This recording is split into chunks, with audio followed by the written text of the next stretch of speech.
Bismillahirrahmanirrahim, 21e parole, 5e remarque, première mille. Avec une bonne intention, tu prends ta part de l'invocation de chacune des plantes, de chacun des arbres, qu'ils soient à fleurs ou à fruits que tu fais pousser dans ton jardin. Deuxième mille, c'est lui qui mangera de tes récoltes, que ce soit un animal ou un homme, une vache ou une mouche, un client ou un voleur, c'est lui qui mangera du fruit de ce jardin, il te sera compté comme une bonne action. Mais il y a une condition, dépenser au nom du vrai pourvoyeur et avec sa permission. Il faut alors que tu te considères comme chargé de la distribution des biens qu'il donne à ses créatures. Voilà, regarde l'autre comme il est perdant. Quelle fortune lui échappe s'il abandonne la prière prescrite. Il est privé de 2 résultats et de 2000 qui apporteraient un très grand enthousiasme à l'action, une très grande énergie au travail. Il fait faillite. Et même en vieillissant, il se lassera et se désintéressera du jardinage. Cela ne me regarde pas, dira-t-il. Il se jettera dans la paresse en disant « Moi, de toute façon, je vais quitter le monde, je vais partir de ce monde-là.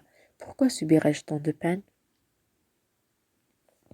En revanche, le premier homme dira « Je fournirai davantage de bon travail en même temps que d'adoration, c'est pourquoi j'envoie plus de lumière dans ma tombe et je me procure plus de provisions pour mon au-delà. » En somme, ô mon âme, sache que la veille s'est échappée de tes mains.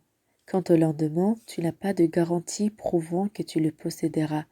Donc, sache que ta vraie existence est le jour présent. Consacre au moins 1 heure par jour comme pièce de réserve dans une salle de prière ou sur un tapis de prière qui est une caisse d'épargne pour le delà constituant le vrai avenir.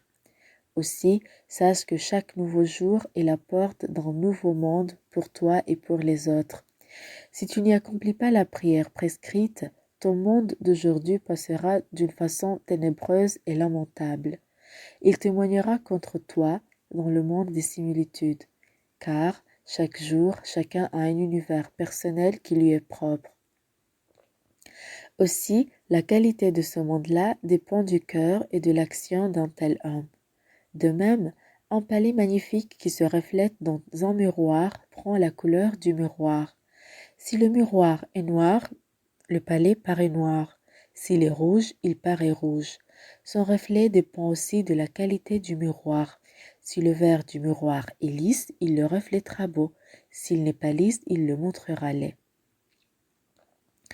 Comme un tel miroir rend grotesques les objets les plus délicats, tu peux transformer la forme de ton propre monde grâce à ton cœur, ta raison, ton action et ton gré. Tu peux le faire témoigner pour ou contre toi. Si tu accomplis la prière quotidienne et si tu te diriges avec elle vers le Créateur glorieux, ton univers privé s'illuminera soudain. Comme si ta prière devenait une lampe électrique. Si tu touches son interrupteur avec ton intention d'accomplir la prière, cet interrupteur dissipe les ténèbres de cet univers. Elle montre que les changements et les mouvements qui paraissent désordonnés et désolés dans la confusion de l'univers sont en réalité un ordre, une sagesse et une écriture significative du pouvoir. Elle répond dans ton cœur la lumière du verset rempli de toutes les lumières Allahu nur samawati wal ard. Elle éclaire ton univers de ce jour-là par le reflet de cette lumière. Et elle témoigne en ta faveur par sa luminosité. Attention, ne dis pas quelle est la valeur de ma prière rituelle face à cette prière-là, car un noyau de date contient le datier. Étant donné que la différence réside seulement dans l'abrégé et le détail, la prière des gens ordinaires comme toi et moi, même s'ils ne le ressentent pas, contient une part de cette lumière et détient un mystère de cette vérité autant que la prière d'un grand saint, même si ta conscience ne s'en rend pas compte. Mais son épanouissement et son illumination dépendent de leur degré. C'est comme ce qui se passe entre le noyau de la date et l'arbre parfait du dattier. Il y a tant de degrés.